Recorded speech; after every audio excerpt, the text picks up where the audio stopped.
Hey YouTube, just wanted to show off a quick little project that I've just finished.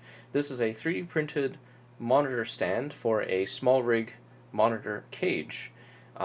This hooks onto the bottom NATO rail and uses a 1/4 20 thread on the bottom to secure this stand. It's intended for table standing only, and the idea was to basically make a low-cost version of what SmallRig charges $80 US for.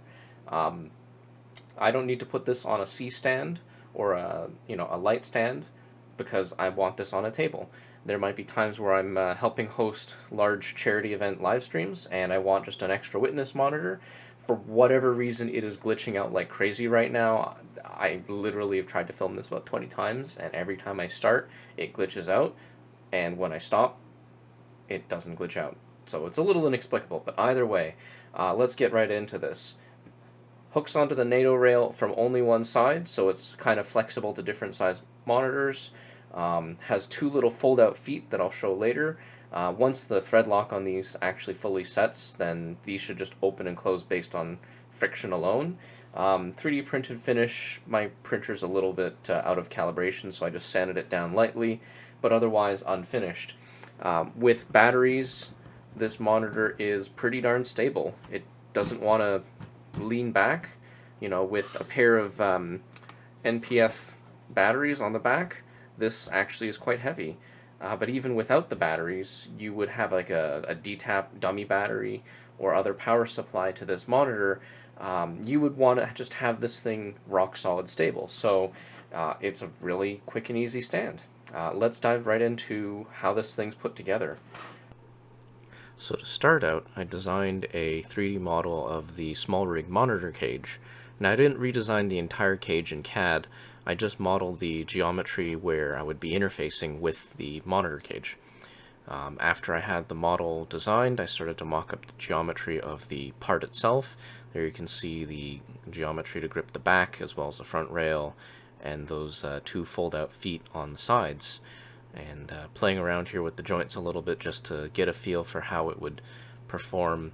You can see those two fold-out legs, which once you have the joints set up, you can play around with them and see how the geometry performs. So we have the folded out version and the storage configuration. Fold them out for extra stability when you're using the monitor stand. So here are the fold-out feet. The thread lock is not fully cured yet, so I'm going to cheat and hold the screws in place with the hex head driver.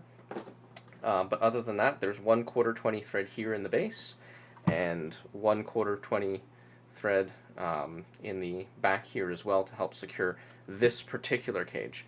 The SmallHD cage has this frame on the back, which is useful if you want to pay the extra couple bucks for the HDMI and SDI cable bracket or kind of holder to prevent the cable from getting yanked out. But in this case, I really don't need that. I just want something compact and light to travel with.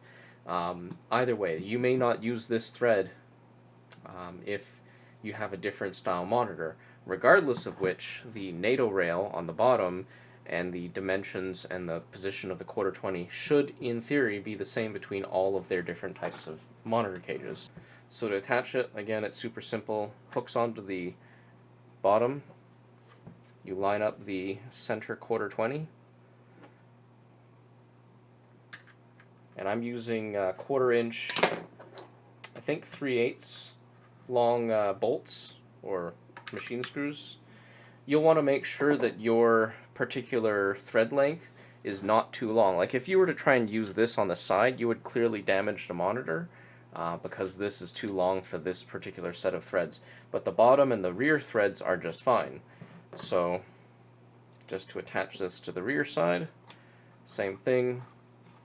Just feed that 1/4 20 thread in, give it a little bit of a snug. You can use a pocket Allen key or anything else. Even without the side legs deployed, it's reasonably stable. But once you deploy these two side legs, and again, the thread lock is not cured yet, so I don't want to mess about with it too much because I have the screw tension set just right. With those side legs deployed, it's pretty stable. and then you add the batteries as a ballast on the back, is even more stable. Right now, you would be hard-pressed to knock this off a table or knock this over. It gives you a nice 30-degree viewing angle, and it was pretty quick to build.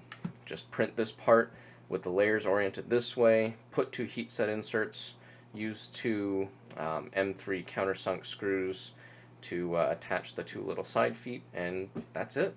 Super quick build. So, as I said, this is a first iteration. I had one slightly different version printed that's somewhere around this workbench. It was a little too tight, so I just loosened up some of the tolerances, and it printed just fine. I wish I had more types of SmallRig monitor cages, but in theory this should be universal to the NATO rails. Only time will tell. I'm still not sure when and where I'll publish the STLs for this, and I'm still considering a Patreon, so let me know in the comments down below if you think you'd actually like to contribute to making more projects like these possible. Other than that, I think this is probably going to be the last video for 2020, so if you like the video, please like, subscribe, comment, and make sure to hit the notification bell, because otherwise the algorithm dictates what you get promoted into your feed. Other than that, peace out.